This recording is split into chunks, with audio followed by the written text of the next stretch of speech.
I want to chop it up about a guy who I was high on going until week 1, and McKenzie Milton from Florida State, the quarterback. And I actually thought going into that game he was going to be the starter, right? Just because I know what I've seen from Jordan Travis, right? And we seen that game. Jordan Travis struggled, had 3 interceptions.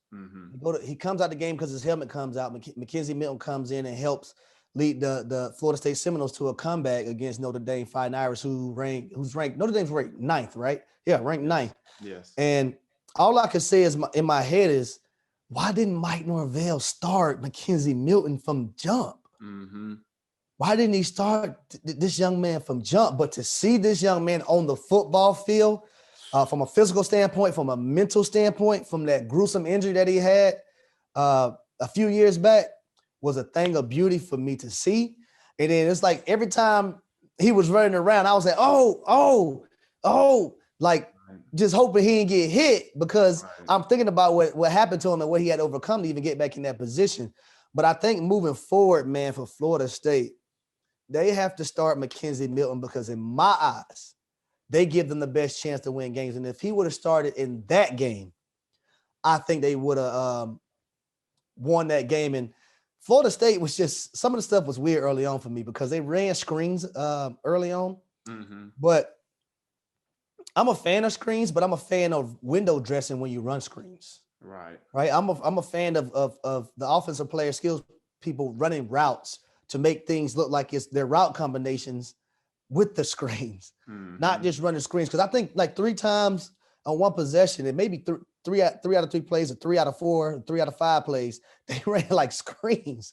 And I was like, damn, at what point are they going to switch something up? And I don't mind the screens, but you got to window dress them a little bit to give the defense and give their eyes other things to look at versus just keying on who's getting the screen.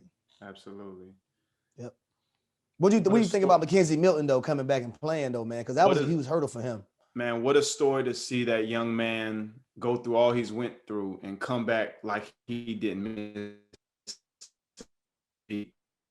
He put on a hell of a show. And I knew from the moment he buckled his chin strap and ran on that field, he was ready. He just had a look in his eyes and an aura about him. And I think the team morale immediately rose up when he stepped on that field. It's like their confidence completely 100%. Changed. And I have to give credit to Florida State's coach, because we didn't badmouth him last week, but we kind of put him on the spot about gaining his players' trust and getting those guys to run through a wall for him. And boy, did they run through a wall for him. That running back that Florida State has is the real damn deal. And I thought they should have ran the ball even more. Woo-wee. Thought they should have ran the ball even more.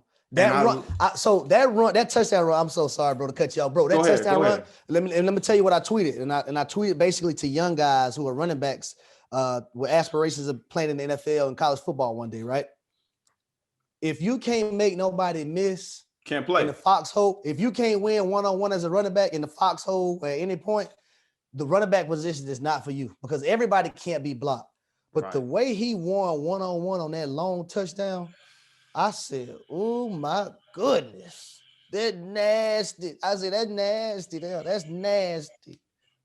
But young running backs, if you can't make nobody miss in that foxhole, go ahead and switch your position now, because the running back position not for you.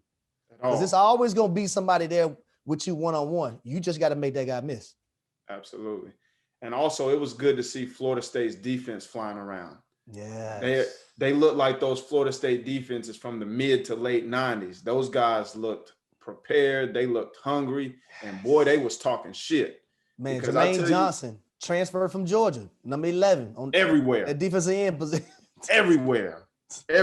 Or Notre Dame, that running back, number 23, the tight end Mayer, and that free safety Hamilton. My gosh. Oh, my gosh. He reminds me of Justin Simmons from the Denver Broncos. Bro, did you see that interception he had? He looked like Ed Reed. He looked like Ed Reed. The ground that he covered to go get that interception? I said, how is that even possible for him to cover ground like that? There's not too many NFL guys that can cover ground like that. No.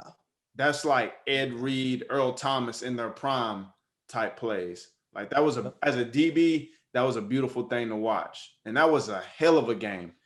But I'm with you. I think if Florida State starts Milton from the jump, yep, I don't know, because that kid is a hell of a player. And the most exciting thing from that whole game was seeing his mom in the stands. She didn't know whether to jump up, whether to cry. She was just full of so many emotions. Happy And for her baby. We have kids, Yep. you know, so I'm just putting myself in that position. How would I be in that moment? I would have probably cried and covered my eyes. I probably wouldn't have been able to watch it. They said this man would be lucky to be able to walk without pain. And the fact that he's on the national stage, like being completely transparent, when he stepped on the field, he was the best player on the field for both teams. He was the best player on the field. So that story is amazing for anybody to never give up, have persistence, have consistency, have discipline, and always believe in yourself, because all you need is opportunity. Because if he's not starting from here on out, they might as well close that school. Yeah, that's gonna be tough for me to watch. That's gonna But be shout out to tough for Florida me State to watch, man. I'm excited to see them play this year.